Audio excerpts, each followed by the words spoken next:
Good morning, and welcome to Just a Thought, something that I share with you as I'm preparing my coffee in the morning, and hopefully it makes sense because before I've had coffee, it doesn't always.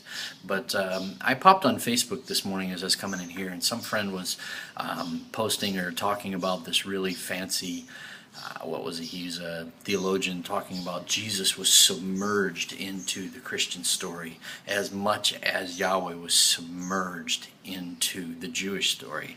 I don't see that. You see a lot of images of the Jewish people passing through the waters. In the New Testament, you have this imagery of baptism where you're down and then come up.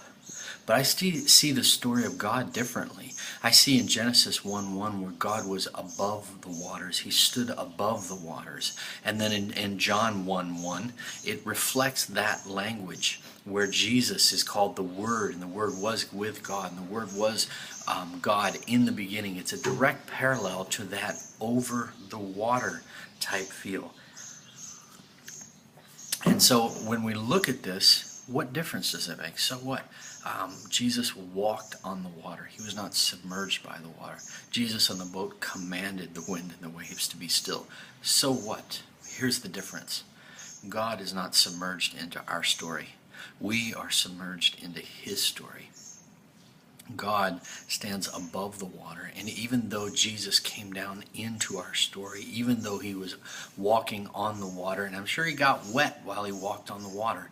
I'm sure that when He was in the boat and it was rocking, that maybe it disturbed His sleep a bit, but God's not submerged by the trials of life, the temptations of life, the difficult things.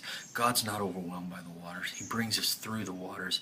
And then when He can't bring us through, He says, come walk on the water with me. So that's my encouragement for myself today, that no matter what you're going through, God's not submerged. God's not overwhelmed. God's here in the story with me, and yet He stands above it, and He calls me to stand with Him. Just a thought.